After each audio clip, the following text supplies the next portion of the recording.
Përshëndetje të nderuar teleshikues, ja ku jemi sërish bashkë në program. Opozita edhe sot ka zhvilluar protestën e radhës përpara parlamentit, duke bërë thirrje për pjesëmarrje masive në një protestë të thirrur në datë 16 mars, nga mënyra se si po trumbetohet kjo protestë, që bie të jetë shtunën e ardhshme. Pritshmëritë pra janë që në atë protestë ketë më shumë pjesëmarrje se sa në dy protestat e fundit përpara parlamentit. Nga ana tjetër, parlamenti ka vijuar punimet në seancë plenare, ku nuk ka munguar retorika e deputetëve të mazhorancës, deputetëve socialistë, në lidhje me vendosmërinë e tyre për të çuar përpara mandatin që u ka dhënë populli, e veçanta e plot histori të kësaj natyre. E veçanta në fakt e seancës sotme ishte betimi i 4 deputetëve të rinj që vinë nga radha e listave të Lëvizjes Socialiste për integrim, çka ka lindur pritshmëritë, janë madje edhe artikuluar qëndrime se kjo opozitë e re që po krijohet në parlament do t'i shërbejë mazhorancës për të miratuar ligje që kërkojnë një shumicë të cilësuar. Kjo krizë politike qëlloi në fakt edhe gjatë periudhës që u mbajt samiti për diasporën, sipas disave u shfrytëzua politikisht nga qeveria, nga kryeministri Edi Rama. Për këto pra dhe çështje të aktualitetit, kam kënaqësinë të kem sot i ftuar është pikërisht ministri i shtetit për diasporën, zoti Pandeli Majko. Zoti ministër, mirë se erdhët në program.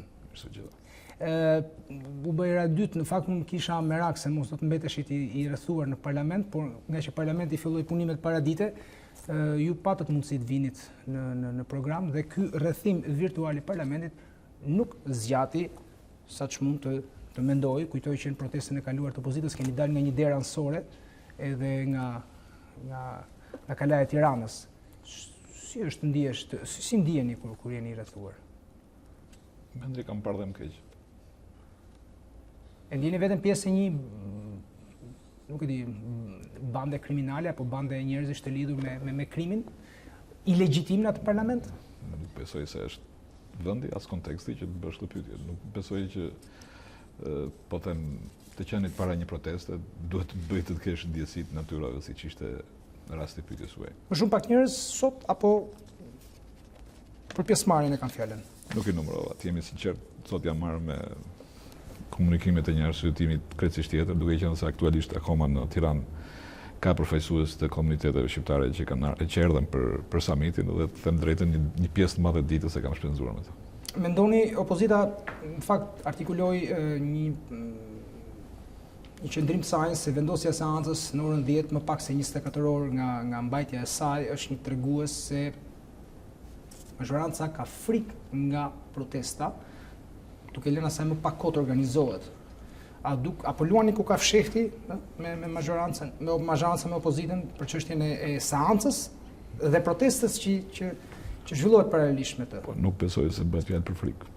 Besoj që bëhet fjalë për një çështje sigurie, çështje rendi. Një histori e cila ka hyrë në atë fazën e vet manuale, domethënë ka dalë nga mekanizmat e natyrshëm të funksionimit të një sistemi dhe ne jemi në këtë situatë, në këtë gjendje që kur pyesim për situatën është si të pyesësh për rezultatin e ndeshjes së Ajaxit me Realin e Madridit.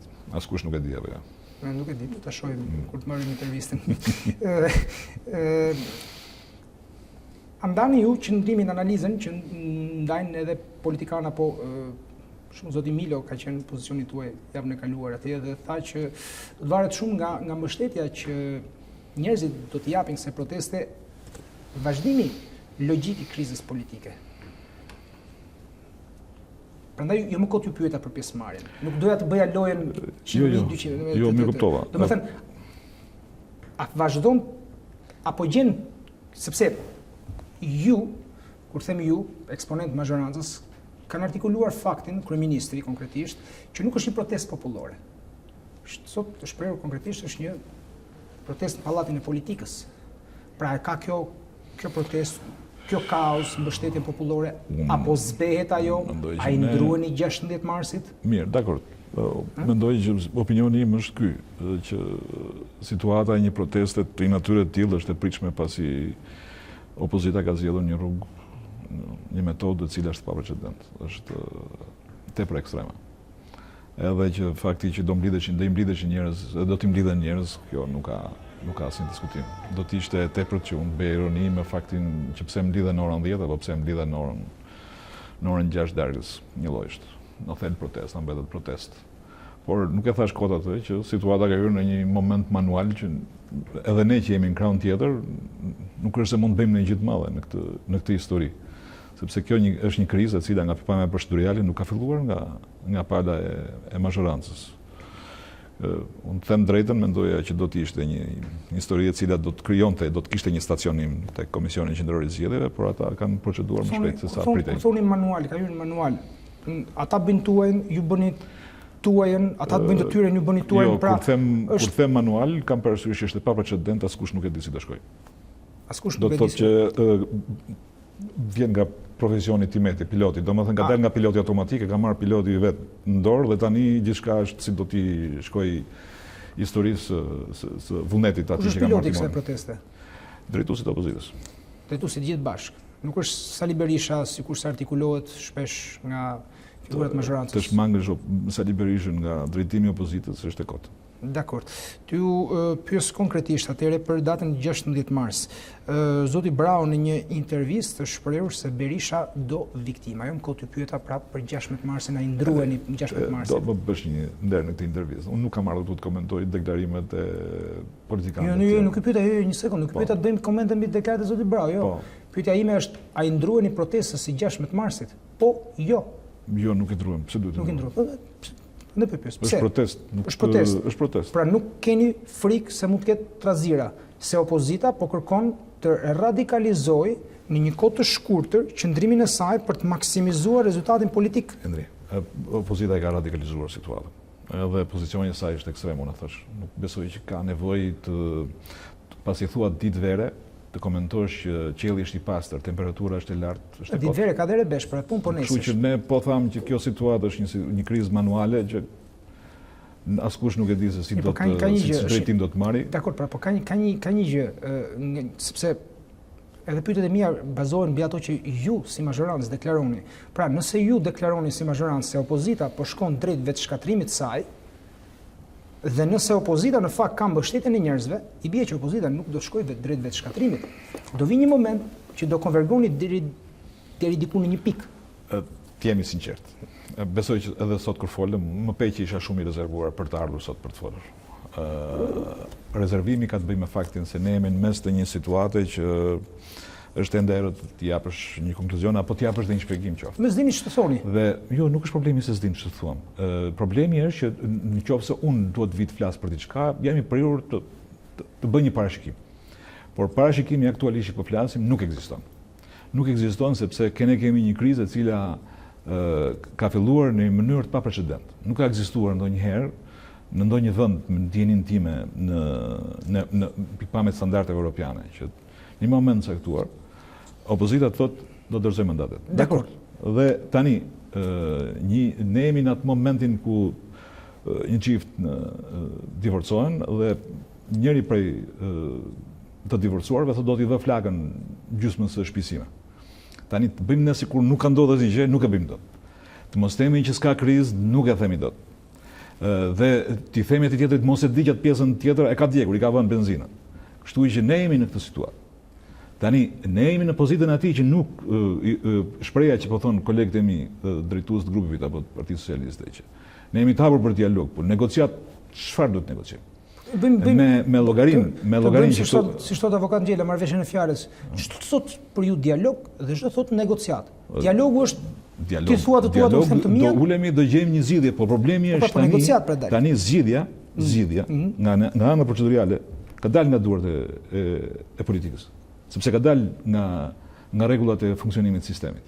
Ka filluar zvendësimi nga Komisioni Qendror i Zgjedhjeve i deputetëve që kanë dorëzuar mandatin. Dhe janë figura të njëjtës parti apo të njëjtës opozit që pozojnë vendet në parlament. Mirë keq, situata është e tillë. Pra, procedura tani na ka vënë përpara. Dhe nuk ka krizë më të keqe kur të vë procedura përpara. Zoti ministër, procedura edhe në 17 maj, po marr 17 maj si pikën fundore të një proteste që filloi që në para 2 vjetësh, pra, që në pranverë, që në shkurt filloi të 2017 dhe vazhdoi. U doqën afatet zgjedhore. Po kjo nuk e pengoi politikën të gjejë një zgjidhje. Të kthehemi atëre, ta bëjmë paralelen tamam. Ishim në prag të zgjedhjeve. Dhe Partia Demokratike, me atë ndrinj që po mbante të çadrat, rrezikon të dilte nga sistemi. ullën 2 drejtuesit e partisë, të PS-s dhe të PD-s, dhe pas një konsultimi të gjatë, që nësi ka, të knajshëm, pa knajshëm për disa etj. Fare, thjesht analogjinë e situatat. Atëre, u mbi vendosa që quhet siguria kombëtare e sistemit. A nuk kemi me një situatë se natyre? Ore, po pritani, ne duhet të dorëzojmë çdo lloj gjëje në këtë vend vetëm se dikush thotë do bëhet si dua unë. A kuptoni çfarë modeli po krijojmë? Partitë nuk kanë mbaruar ende arsenalet e tyre politike. Jo, po nuk është problemi aty. Problemi është që, dakor, ne mund të ulemi të diskutojmë, dikush do thotë do bëni siç mendojmë ne apo si u themi ne. Dakor, ne po ikëm në pushteti. E kam thënë edhe përpara këtë. Tani unë një pyetje kam shumë sinqert. Ky do jetë modeli që do funksionojë politika shqiptare? Domethënë, krijohet një opozitë në pas zgjedhjeve X. Nuk po them, as paragjykoj çfarë rezultati do dalë. Dhe pas këtyre zgjedhjeve, pas një 6 muajsh, 1 vit, 2 vjet, në një moment caktuar, një opozitë e caktuar për arsyet e veta, për historitë e veta, thotë nuk duhet të zgjidhet me këtë kryeministër. Ka kuptim kjo tani të krijohet si model? Jo, po nuk duam ne këtë kryeministër. Jo, do jetë ky kryeministër, thotë majoranca, atëherë ne po dorëzojmë mandate. Këtë grua kemi, me që morat analogjinë e burrit me grua, ndahet gruaja dhe njëri nga partnerët i me flakën shtëpisë. Tani, ora dakord, këtë grua kemi, po besoj që shumë burra që po na dëgjojnë mua çik drejt më japin. Mirë, kam një mesazh të kryeministrit në Twitter kur u nis sot për në Itali. Tha për të mbrojtur Shqipërinë pas sënimit të rënd ndërkombëtar nga shfaqja e turpshme dhe të dhunës partijake të ngjashme të shkurtit dhe në vazhdim që kërcënonin investitorët e planet e tyre për turizmin që punson në ushqen 10 mijëra njerëz. E ndani edhe këtë qendrim kryeministrit? Jo gjithmonë i keni ndarë qëndimet e kryeministrit. Ama po tani. I lëm këto. Nuk besoj që tani ja vlen, unë ju thash nuk kam marrë komentoj. Dakor, po riformuloj pyetjen. A cënohet turizmi nga protestat e opozitës? Është cënuar. Është cënuar. Okej. Është cënuar Kjo është përgjigje shumë teknike, bolë të pyesësh e këton shumë mirë. Dakor. A cënohet turizmi në Francë nga protesta e Lek Verde apo në Greqi për sezonin e ardhshëm nga protesta për çështjen e emrit me Maqedoninë? Endrit, jemi të qartë, unë nuk jam kundër konceptit protestës. Unë jam që protesta është që jam normale në brenda një sistemi demokratik. Problemi është që kemi hyrë një fazë manuale ku askush nuk e di çfarë do ndodhi. Pra nuk është protesta sipas jush, që ta kuptojmë qartë. Hendrik, është pasiguria politike? Është pasiguria politike? Kemi dy palë që nuk kanë gjihapi njëra tjetrës në këtë moment. Ky është thelbi i krizës që po ndodh aktualisht. Tani këta kanë dorëzuar mandatet dhe nuk din rrugë tjetër veç të protestojnë. Ne i bie që bazuar mbi këtë model të krijojmë një lloj sistemi që një zot e di ku do na çojë. Prandaj jam i shqetësuar dhe them që kriza ka hyrë në një situatë pa precedent dhe manuale. A bëhet opozitë duke krijuar vetëm krizë? Nuk është mënyrë kjo po tani është e kot të hym kësaj historie dhe teorie. Ne jemi në këtë situatë. Kjo situatë ka vetëm një emër, stagnacion. Duan të vinë në 16 mars, t'i vënë flakën kryeministrisë, t'ja vënë. Duan t'ja vënë flakën në godinë tjetër, t'ja vënë. Po domethënë, nëse doni të flasim në kuptimin, ç'a ndodh pas këtij? Ç'a ndodh? Problemi është që dikush qoftë edhe juristi më i mirë që ka... Do vinë ndërkombëtarë, do t'ju ulin bashkë edhe do t'ju thonë tani negocioni. Jo, po pritës se ti nuk je një subjekt ndërkombëtar që je i fundit i Afrikës. Ti je vendantar i NATO-s, ke disa cilësi të veçanta. Ke disa cilësi të veçanta. Opozita ka deklaruar që na u bë presion për dal nga çadra për të marrë pjesë në zgjedhje nga ndërkombëtarët. Ju lutem. Nuk keni qenë kryeminist. Ju lutem. Ka mundësi. Pikërisht se dica gjëra më tepër, prandaj. Nuk ndodh asnjëherë që do të marrë dikush nga dora të thotë do bësh kështu. Maksimumi që bëhet është në formën e këshillës. Nëse në Shqipëria ngatrohet në një histori më të thellë se sa kjo, një zot e di se ç'do të ndodhi. Problemi është që situata aktualisht në këtë ditë që po flasim, sot që po flasim, është proceduralisht e bllokuar. Përgjigje tjetër nuk kam. Dakor. Dakor, në kuptimin që s'po ju ngacmoj sepse domethënë më hapur se sa të pranoni paqartësinë e situatës në vazhdim. Është e qartë në paqartësi. Kemi një pasqyrim këto ditë protestës opozitës madje edhe sot nga RT. RT News Russia Today. Tuat ju bëj një pyetje, nisur nga nuk dua të jem spekulativ unë, por nisur nga deklaratat tuaja dhe të kryetarit të grupit parlamentar të Partisë Socialiste. Një vit më parë në parlament ju bashkë me ju Pandeli Majko keni akuzuar Partinë Demokratike, konkretisht Lulzim Bashën, për lobim me fonde ruse. Madje ju i keni thënë që kur vjen puna për Rusinë, na pyesni një çik neve se e dim më mirë se kemi pasur një marrëdhënie me ta. Një javë më parë, Tauland Balla, zoti Balla është kryetari i grupit parlamentar Partisë Socialiste, ka aluduar për lidhje të dyshimta të kryetarit të Partisë Demokratike Lulzim Basha, duke lënë nënkuptohet se e gjithë kjo është një histori e sponsorizuar nga rusët. Duhet të shohim diçka mbrapa kësaj, fakti që Russia Today transmeton protestën e opozitës, apo është thjesht një televizion me shtrirje globale që do transmetojë çdo lloj proteste që ndodh në Ballkan. Këta nuk e di, nuk besoj që më keni shumë të aftë për të dhënë. Jo, me që kishit informacione, se kështu kam informacione. Përgjigje të tipit ose të karakterit shpime inteligjente.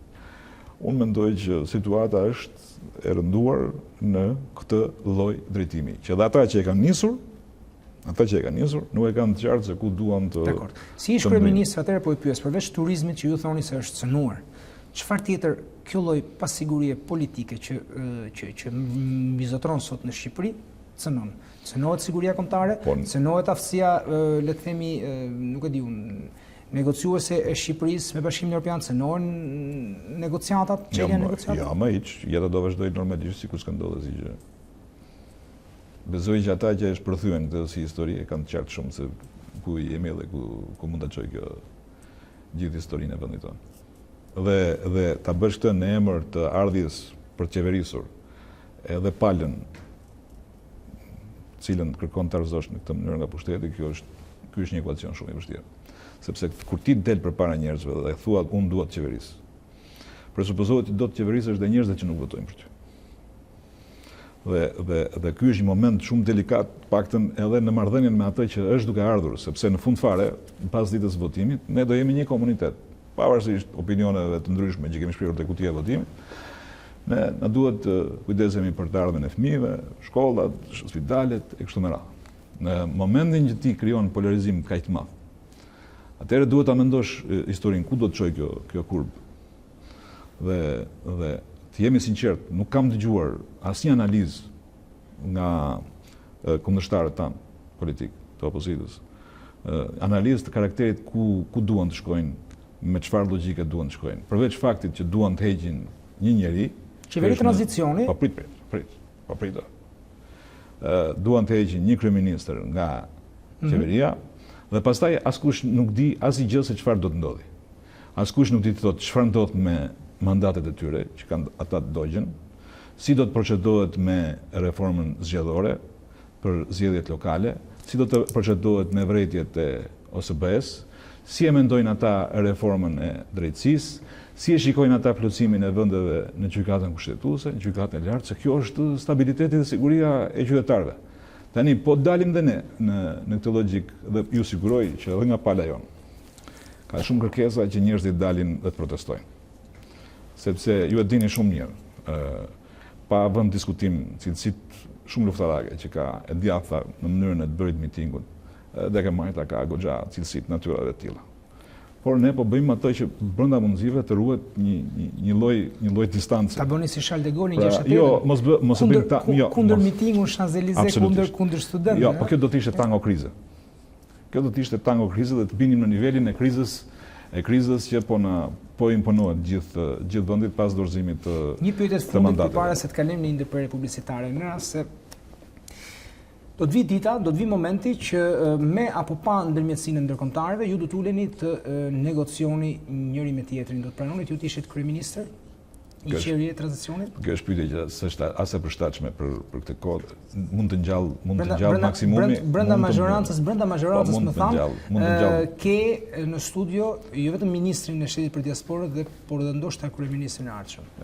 Unë mund të kem shumë miq për arsye të njohje që kam me shumë nga njerëzit të cilët kanë bërë politikën e opozitës në parlament. Dhe më besoni që ndihem jo mirë që ata sot nuk janë në kuvend. Por besoj që është tepër në të tilla raste të bësh aludime të natyrave të tilla. Më besoni kur ju them që këtë nuk e kisha spekulative nga media. E mirë kuptoj që se keni spekulative, por unë po them edhe një herë që kjo nuk është për faktin se kush është sot apo kush do jetë nesër kryeministër. Ky është modeli. Ku do shkojmë? Ku do mbytemi ne me këtë histori politike që po i ndërtojmë vetes? Ku do shkojmë, ku do mbytemi? Të nderuar teleshikues, jemi me ministrin e Shtetit për Diasporën, zotin Pandeli Majko, ish kryeministër. Kalojmë në ndërprerje të shkurtër, rikthehemi më njëherë pas pak. Rikthehemi sërish në studio të nderuar teleshikues, jemi me ministrin e Shtetit për Diasporën, zotin Pandeli Majko. Kemi folur për paqartësinë e kësaj situate, e cila sipas jush ka hyrë në një procedura e ka vënë përpara për situatën, sepse nuk ka ndodhur, është pa precedent djegja e mandateve. Ju pyeta në fund të pjesës parë nëse do të pranoni të ishit kryeministri i një qeverie tranzitore, e refuzua totalisht të bëni çfarëdo lloj komendi që mund të ngjante spekulativ në këtë histori, sepse nuk është çështja e ndrimit të emrave, por t'ju bëj një pyetje shumë konkrete në lidhje me një zgjidhje të mundshme, a mund të jenë zgjedhjet e parakohshme zgjidhje, sepse sot zonja kryemadhe ka thënë Partia Socialiste bën si efort, por në fakt po hap zyra elektorale për zgjedhjet parlamentare dhe europeiane. Në thënë drejtën këtu te studio jote do ndajmë krizën si do zgjidhet. Do trazim edhe dhe këtu do ndajmë. Do themi edhe kush do bëhet kryeministër, edhe kush do bëhet ministër, edhe ku do bëhen zgjedhjet, e si do bëhen zgjedhjet. Endri, situata është goxha e komplikuar përse po përgatiteni për zgjedhje lokale apo parlamentare? Për të kërkuar zgjidhje në këtë mënyrë. Tani duhet të kuptosh arsyen pse unë isha kaq i rezervuar për të ardhur te studio sot. Dhe kjo nuk ka të bëj kaq i rezervuar kohët e fundit zoti nuk ka të bëj me ministër sepse keni deklaruar me pyetjet që bën, ka të bëj me përgjigjet që ka praktika me të cilën po zhvillohet kriza. Shumë konkretisht, keni thënë që Rama dhe Basha duhet të takohen. Po, dhe këtu e thatë jemi për dialog, jo për negociat. Për çfarë? Kam përshtypjen se ftesa ishte shumë e qartë. Edhe nga ana kryeministre, ja po. Po për çfarë do diskutohet? Përderisa ju thatë, mandatet janë ndjekur. Kjo ka ndodhur. KQZ-ja po zëvendëson listat. Ata nuk kanë një analizë se çfarë duan të bëjnë me reformën zgjedhore, me zgjedhjet, me mandatet e tyre, me gjykatën kushtetuese. Për çfarë takohet Rama me Bashën? Kam përshtypjen i do gjithë opinioni publik. Përse do takohen? Përse duhet takohen? Çfarë duhet të thonë? Negociat jo. Procedura ka vënë përpara, përse? Të bëjmë seancë pejtimi. Nga të pajton. Po tani do ta fusim pak edhe në ironi këtë histori. Problemi është që të dy palët për momentin janë në një ftesë në distancë për të parë zhvillimin e situatës. Kam përshtypjen se ne jemi në një situatë që nuk e dim, as jemi të qartë se ku duan të shkojnë kundërshtarët tanë me këtë hap që kanë hedhur. E qartë është paqartësia. Situata është e paprecedent dhe Komisioni Qendror i Zgjedhjeve ka filluar të veprojë me zvendësimin e mandateve. Për ju, Pandeli Majkon, a do të ishte i pranueshëm, tani nuk është e tepër të besoj t'ju kërkoj juve mendimin e mazhorancës, se nuk besoj se kjo mund të jetë negociuar në forumet e partisë, po për ju individualisht, do të ishte i pranueshëm si negociator Ilir Meta, presidenti i Republikës? Po shprehur më, është gjë më normale, nuk është. Jo, presidenti shprehur i gatshëm, po ju si mazhorancë keni etiketuar si kryetarin e Lëvizjes Socialiste për Integrim? Ti tani ke ardhur po bën pyetje që a mërzitet Ilir Meta nga këto ngacmime? Jo, nuk mërzitet Ilir Meta. A pranoni ju presidentin, institucionin e presidentit të Republikës pavarësisht emrit përveçëm që është sot? Sigurisht. Pranoni. Po ne kemi pranuar Sali Berishën në 97-ën. Dakor. A kupton çfarë po them apo? Kemi pranuar Sali Berishën në 1997. Jemi ulur dhe kemi bërë marrëveshjen në 9 marsit. Në kuptimin e negociatës. Domethënë presidenti nuk është emri, është institucioni. Dakor. A do përdorni deputetët e rinj, përmendë disa herë, KQZ po vendos t'u jap mandatin emrave pasues në lista. Ata që nuk kanë bërë deklarim për refuzim të mandatit, janë u bën son deputet. Kemi 4 deputet të rinj. Ju keni ndërmend t'i përdorni këta deputet të rinj për të kaluar ligje me shumicë cilësuar? Domethënë, ne kemi ndërmend ne t'i korruptojmë ata si. Po më fal tani, ju e them edhe një herë, nuk po bëj pyetje spekulative. Keni thënë, është në parlament, jo, është në parlament. Do të pyetja më sinqert spekulative se kjo s'kishte. Po mirë, më fal, por pse të bëni këto deklaratë në parlament, që me këtë opozitë të re do të miratojmë ligjet me shumicë cilësuar etj. Po çfarë thoni, Andrej? A çfarë thoni? Okej, do të ka dy diskutime. Ata thashë, ne jemi në situatën që bashortja ka gjysh me shpicë. Ju vlerësoj për sinqeritetin, të paktën që pranoni se në parlament thoni diçka tjetër dhe po situata është pa precedent, ti kërkon një sjellje normale politike, një trajtim dhe analizë normale për një situatë pa precedent. Në një situatë pa precedent, s'ka manual demokracie që ta përfshi se cili është detyruar të haj arra dhe të thotë gjëra të çuditshme edhe publiku sot që po na ndjek në dyve, besoj që mirë kupton faktin që sot ne jemi duke thënë asgjë. Edhe kjo vjen për një arsye shumë thjeshtë të situatës politike që, minutën, të vazhdoj. Kjo vjen si rezultati i situatës politike. Kemi një palë e cila thotë, unë nuk dua të bëj politikë normalisht. Në rregull. Atëherë ju më pyesni mua, këta që s'duan të bëjnë politikë normalisht, si do t'i bëni ti fusni në negociat edhe në dialog?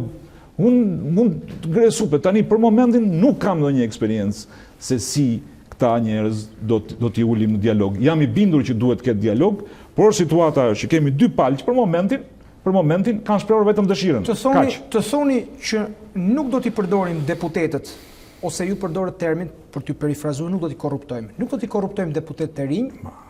Një sekond tani, se po ju citoj, po përpiqem t'ju citoj korrekt. Dakor, më cito. Të thoni që nuk do t'i korruptojmë deputetët e rinj, është një fakt. Nuk është një gjë në ajër. Okej, dakor. Të thoni që nuk kemi ndërmend të miratojmë me këtë opozitë të re kodin zgjedhor apo ligjet me shumicë cilësuar, ky prapë mbetet një fakt politik, apo jo? Endri, kam përshtypjen se nga të gjithë deklaratat që kanë ardhur nga Partia Socialiste, kur është diskutuar për dialog, nuk është diskutuar për dialog me deputetët që bën sot betimin. Por ata në fund fare janë pjesë e një liste të një partie, e cila në fund fare ka drejtues. Drejtuesit për arsyet e tyre kanë dhënë dorëheqjen nga mandati deputetit. Që do të thotë se nëse do të ketë një negociat mirëfillt politike, e ndar nga, po themu, një negociat në parlament për një votim ligji apo apo një kodi. S'ka i kodi kaq i parëndësishëm, se përmendet një nga çështjet kantiere të ndap. Të gjitha kodet miratohen me 35-at, është rregull. Prandaj nuk u hodha te kodi zgjedhor. Të kërkohet një dialog. Edhe për kodin zgjedhor, nëse doni të dini opinionin tim dhe të paktën me çfarë po diskutojmë me kolegët, ne jemi të gatshëm të ulemi, pavarësisht se ata kanë dorëzuar mandatet, dhe të diskutojmë për sa i përket gjithë vërejtjeve që ka bërë nga zgjedhjet e fundit. Mirë po, tani, të zbresim në terrenin praktik. Kjo opozit ka zbritur në shesh, jo për dialoguar me ne vërejtjet e OSB-u direkt. Kjo opozit ka qëllimet e veta dhe qëllimet e veta i ka shprehur. Kështu që është e kotë që për momentin ne të bëjmë sikur duam dhe ata sikur po e pranojnë.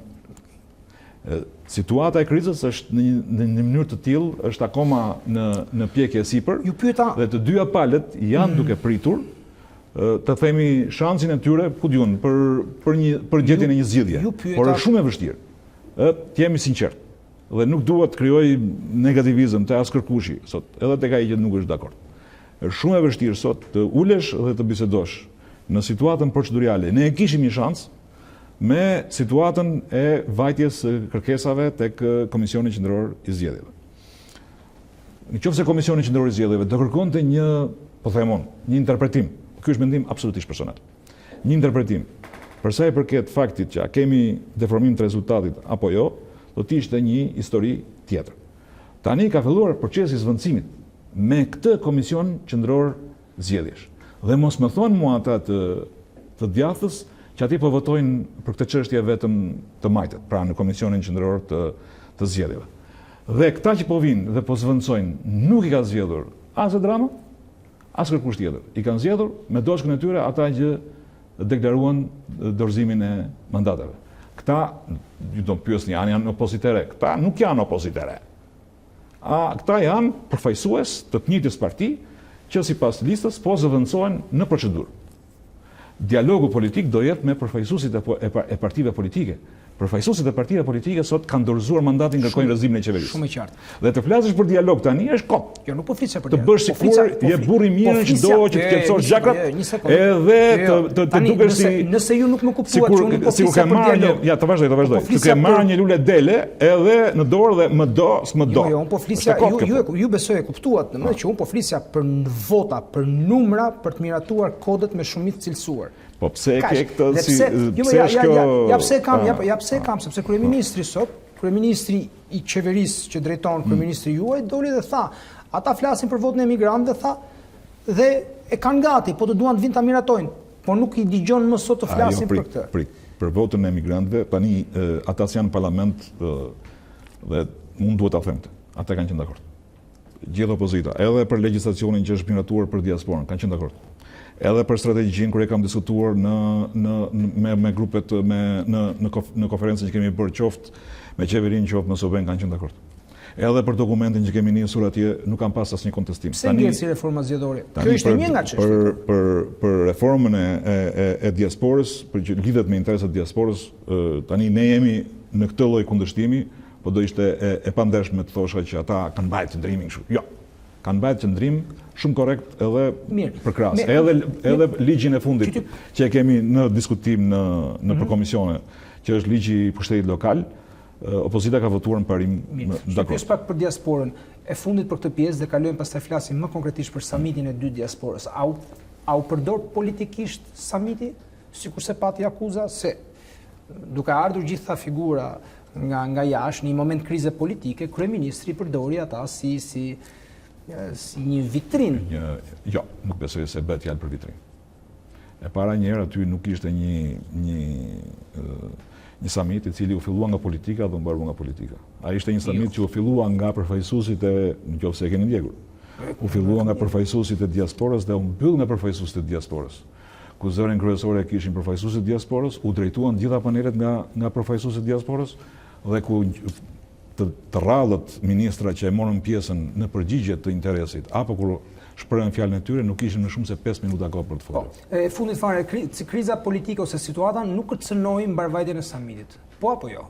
Kjo reflekton atë që ju thash pak më përpara. Në marrëdhënie me diasporën, partitë politike në Shqipëri kanë qenë të kujdesshme. Mirë. Edhe do ishte e pandershme nga ana ime unë të mos e thosha këtë. Dakor, nderuar teleshikues, kalimi në ndërprerje publicitare, rikthehemi më njëherë për bilancin e samitit të diasporës. Zoti ministër në një intervistë për A2 CNN përpara fillimit të samitit tha nuk do të ishte thirrur ky samit nëse nuk do të prisnim prej tij rezultate. Po cilat janë këto rezultate? Më njëherë pas pak.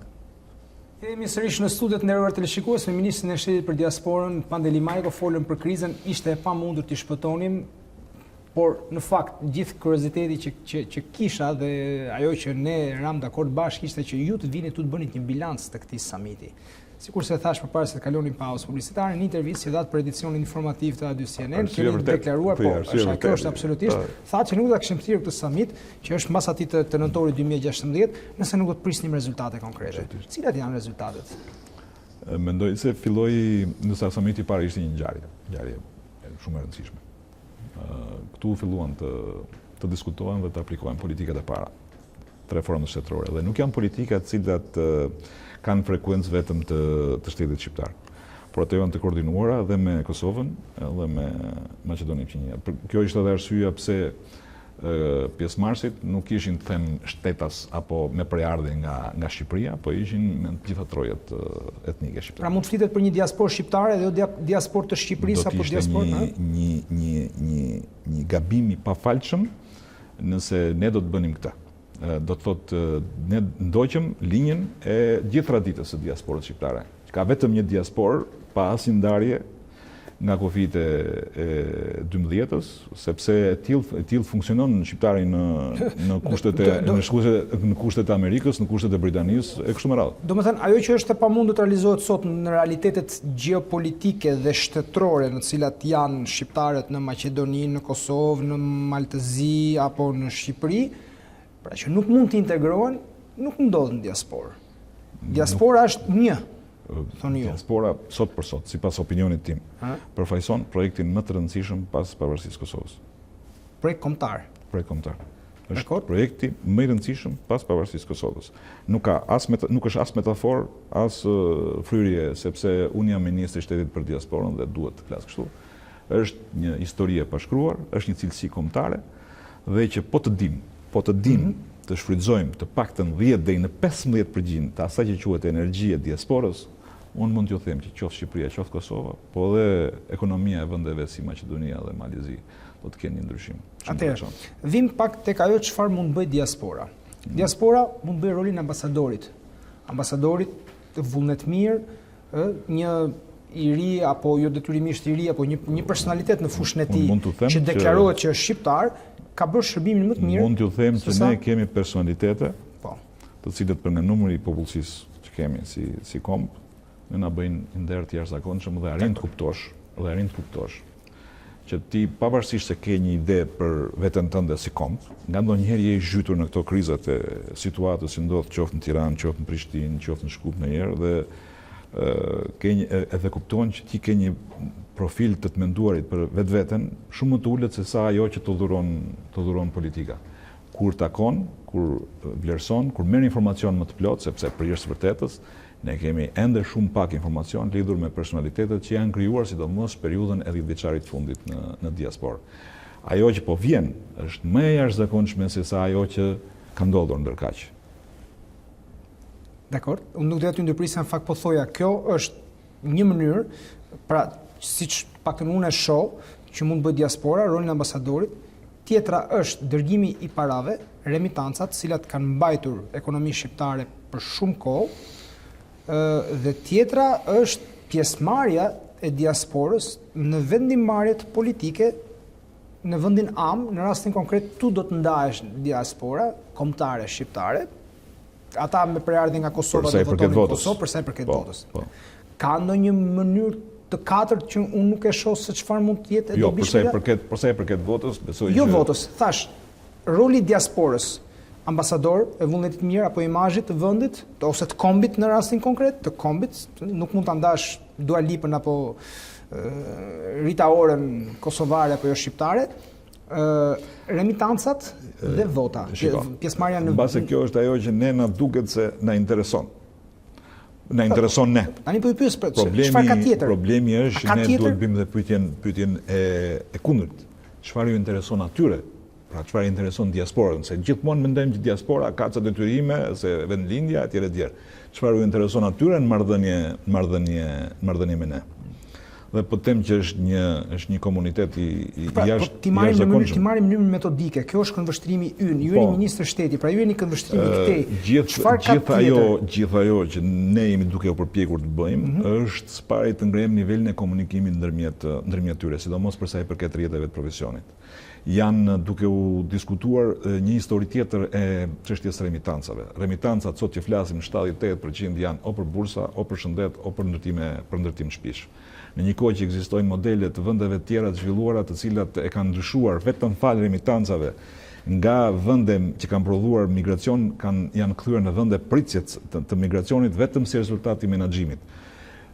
Kemi filluar vetëm 2 vitet, domethënë për një vit e gjys janë bërë 2 takime në çdo fund viti në patronazhin e Bankës së Shqipërisë dhe në bashkëpunim me ne janë bërë 2 takime për çështjen e remitancave. Është botuar raporti i parë për çështjen e remitancave nga Banka e Shqipërisë. Nuk ka pasur asnjë raport për remitancat, raport zyrtar. Ndërkaq Instati ka botuar raportin e parë për statistikat e shtetasve tanë jashtë vendit.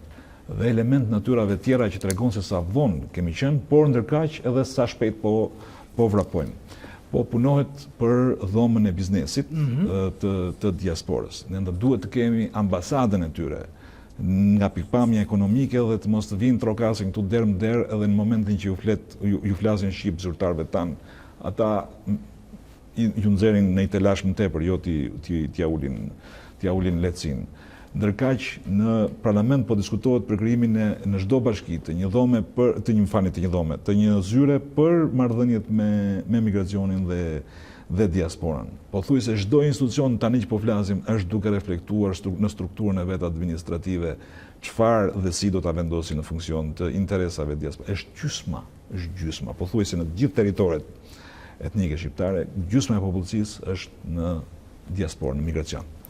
Dhe kjo është një histori cilin ne duhet ta shikojmë kështu, janë gjysma jonë që kanë shkuar dhe duhet ta them pa kompliment që janë gjysma vitale. Nuk kemi shumë kohë, lutem vetëm këto kohë që na ka mbetur ta menaxhoj. Duke u bërë pyetje me përgjigje sa më të shkurtra. Ky ishte aspekti ynë nga që na intereson neve. Ju folët për statistika, shumë shkurt. Në rast se do të vinte momenti që do të konkretizoj ajo që dhe opozita, si shtat ju, është dakord, vota e emigrantëve. Kush do të kishin drejt vote? Brezi parë një emigrantëve, ata që kanë lindur Shqipëri, kanë emigruar? Kush ka i di? Kush ka i di shqiptare? Po. Kjo e zgjidh si do të bëjë regjistrim. Kush ka i di, është gjë normale, është model që është funksional në zgjidhje. Si do të bëjë regjistrimi i tyre? Regjistrimi i tyre ekziston, vetëm problemi është se një pjesë e tyre kur kanë bërë. Sepse janë nga regjistri kombëtar i gjendjes civile, thjesht nuk janë në Shqipëri. Ne kemi një fat që tani po ka filluar ribërja e se është plotësuar afati 5 vjeçar i përdorimit të ID-ve dhe pasaportave. Dhe tendenca jonë është dhe në bashkëpunim me firmën koncesionare dhe ministrinë e brendshme është që ata të merret adresa e saktë, se shpesh vën adresën e vjetër të shtëpisë banimit apo adresën e shtëpisë mamas apo të babait. Duhet vën adresën e tyre atje ku jetojnë, në Itali, në Britani, në Belgjikë. Kjo bën të mundur identifikimin e tyre identifikimin e tyre dhe bën të mundur që në një moment të dytë Komisioni Qendror i Zgjedhjeve që tani të fillojë dhe të bëjë listat e votuesve që jetojnë jashtë vendit. Kjo edhe për një arsye shumë thjeshtë, sepse shpesh votuesit që listat e votuesve që janë jashtë vendit keq përdoren për të manipuluar zgjedhjet. Dhe ky është problem shumë i madh. Në momentin që Komisioni Qendror i Zgjedhjeve fillon aplikimin e votuesve që janë brenda dhe jashtë vendit, mendoj që kjo do ta relaksojë goxha sistemin edhe nga ana e menaxhimit dhe ndërkaq do të përgatisë infrastrukturën sipas meje për zgjedhjet e ardhshme të përgjithshme për të filluar të menduar që tani si çfarë formule do të zgjedhim për sa i përket zgjedhjes, pra drejtës votës shtetësve tani jashtë vendit. Dakord.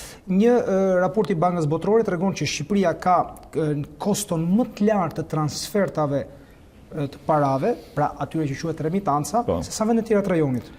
Kjo është për të diskutuar. Ka mënyra se si mund të ndikojë qeveria, sepse ato janë nëpërmjet fondeve. Kjo është për të diskutuar. Banka Botërore ka një projekt të veçantë, të cilin në fakt e ka të alokuar vetëm në Berat. Jo, po janë duke studiuar në pikpamje të modelit. Dhe tani ne pothuajse sa po kemi bërë, domethënë para datë 28 mos gaboj unë, ka qenë takimi në zyrat e Bankës Botërore të një lloj këshilli që krijoi projekti për të diskutuar elemente të kësaj natyre. Dhe ne duam që takimi që do bëhet në Bankën e Shqipërisë me gjithë sistemin bankar, që bëjmë takimin vjetor për remitancat, ta zgjerojmë edhe me palë të tjera për ta diskutuar çështjen e remitancave më në thellësi. Duhet të them që disa nga bankat kanë ecur me teknologjinë, 1 ose 2 mos gaboj, pas duhet bëj reklam tani. Por kjo akoma edhe për mungesë informacioni nuk është përdorur nga shtetasit tanë jashtë vendit. Një pjesë akoma janë me atë momentin e të vjetrës, një pjesë parapëlqejnë disa forma të çuditshme të kalimit të parave. Ekzistojnë disa profesione që unë tani vonë po i marr vesh, njerëz të cilët shkojnë vetëm për të marrë para nga një vend dhe për t'i çuar pranë familjeve në këto dhe që shkojnë marrin makina enkas dhe i sillin këtë e di, apo që marrin para dhe i sillin. Po, dhe për cilë para për familjet, po. Sepse ne jemi këta që jemi dhe nga ndonjëherë kemi qejf që parajat na lëviz në gishta, jo të kemi me atë kartën e bankomatit. Mirë, kjo është edhe amerikanët e kanë keshin e kanë, kështu që nuk kemi një pikë përbashkët me amerikanët. Po problemi është për të krijuar lehtësinë. Në një kohë që modelet që ekzistojnë në vende të tjera është tani edhe ka filluar dhe celulari. Me që kujtova amerikanët, ju bë një pyetje, ka qenë një detaj që ka dalë, nuk është se është marrë shumë kush, po Vatra, që është shoqata më e madhe e diasporës shqiptare në Shtetet e Bashkuara, refuzoi të merrte pjesë në summit. A ka një histori qefmbetje personale në këtë refuzim nga ata që drejtojnë sot Vatrën në raport me... Ka pasur njerëz të cilët kanë pasur rezervat natyra për summitin. Edhe mendoj që kjo është gjë e natyrshme. Nuk erdhën tek summiti i dytë, do vinë tek i treti. Po e vlerëson mungesa e Vatrës summitin? Jo, e para një herë summiti nuk u bë vetëm për ata të cilët morën pjesë. Summiti në mënyrën e organizimit ka pasur një sesion të veçantë që u drejtua nga ekspertët më të mirë që solli zyra Jomit në Tiranë. Dhe do të prodhohet një dokument që do të quhet post summit, i cili do të hidhet në publik për diskutim. Do të mblidhen gjithë idet, gjithë vërejtjet, gjithë këndvështrimet për atë dokument që ka parasysh edhe rishikimin, qoftë legjislacionit, qoftë strategjisë. Dhe në thelb, kjo është një mundësi që për shumë arsye. Ka dhe njerëz të cilët jo mirë zyra ndërkombëtare e migracionit, që ta themi për publikun se do të thotë që ajo ideja se këtu kemi të bëjmë një spektakël të qeverisë e politikës, nuk. Diaspora dita nuans kur dikush punon për interesat e saj dhe kur dikush e ka vetëm që të bëjë një aktivitet sa për të kaluar radhën, erdhët miru të pafshim, merrni atë koktejl, ik mos ju pafshim më. Dalim te pyetja e fundit, që enka se lash të fundit. Më thuaj. Çfarë kërkon dhe çfarë pret diaspora nga shtetet, diaspora e Kosovës nga Kosova, diaspora e Shqipërisë nga Shqipëria dhe çfarë mund të quhet diasporë? Domethënë apo kushdo që ndjen veten shqiptar pavarësisht nëse janë brezit dytë apo i tretë i emigracionit apo ata presin që ne ta duam vendin, as për ne të politikës. Ta duam siç e duan ata. Tani më konkretisht. Për shembull, unë di që diaspora, për shembull, diaspora shqiptare në Greqi ka pasur diaspora shqiptare ka pasur nevojë për libra. Do gjëra shumë konkrete, shumë bazike. Duan që ne mos i vëmë plagën rregullisht. Okej, dakor. Pastaj kjo abetareve dhe librave e rregullojnë ata, se kanë edhe mekanizma të tjerë. Kjo e abetareve nga ndonjëherë është e dukshme për element natyrave të caktuara, por mund t'ju them që shkollat e Tiranës, për shembull, kanë filluar iniciativë të jashtëzakonshme, që ka të bëjë edhe me reflektimin se si shoqëria jon po e komporton këtë mënyrë diskutimi që po bëhet. Okej, po e bëj pyetje shumë, a ka mundësi shteti shqiptar të financojë mësues në abetare? Okej, e mblodhëm abetare dhe unë mund të dorë 10 abetare. Jepi, vazhdohet cinizmi deri në fund. Nuk jam cinizëm, po i pyes domethënë nga një diçka vullnetmirë individuale ta shndrojmë në një politikë qeveritare. A ka mundësi qeveria shqiptare? Vendimi i fundit që u kalua si vendim qarkullues, sepse edhe dhe unë jam çik i pabindur, po kolegët e mi më hapin rrugë. Ka qenë vendimi për arsimin në diasporë. U miratua me vendim të veçantë në bazë të ligjit të diasporët, po dhe të arsimit lartë të ndryshuar me propozimet tona, do të ketë një regjistër shtetëror të mësuesve në diasporë, të cilët do të pajisin me një certifikat firmosur nga ministrat e arsimit të Shqipërisë dhe të Kosovës, dhe është miratuar kurrikula e mësimit në diasporë nga Kosova dhe nga Shqipëria, që do të thotë se fëmijët tanë do të mësojnë me të njëjtët libra dhe do të marrin një certifikat prapë të firmosur nga ministrat e arsimit të Kosovës dhe të Shqipërisë. Që do të thotë, nga gjitha i kaos, ne dal nga dal, po vim të një përgjegjësi dy shtetërore për sa i përket komuniteteve tona dhe nuk është një histori e cila ja pra që na thatë një lek nuk është, ju dini shumë pak, sepse e keni mendjen vetëm kush do i vir flakën dhe kur. Problemi është, prandaj janë ca gjëra të bukura, të cilat ne i diskutuam me mësuesit. Në shumë shpejt do mblidhemi me mësuesit e diasporës dhe të gjithë komuniteteve. Do mblidhem, janë duke diskutuar në Tiranë apo në Prishtinë. Do mblidhen shkencëtarët e Forumit të Alpshkencës, do mblidhen në tetor. Jemi duke diskutuar disa gjëra shumë interesante. Në vazhdim, për herë të parë kemi një program vjetor të miratuar nga të gjitha institucionet shtetërore për diasporën, që do të thotë ti që në janar shkurt e merr vesh se ç'do të bëhet pas 2 muajsh, pas 3 muajsh, jo ta marrësh vesh nga Facebooku 2 javë përpara, e kështu me radhë. Elemente të cilat duken kaq të thjeshtë si detaje, por kanë të bëjnë me një shërbim që atij që është jashtë, thotë ky shtet, po kujdeset për mua.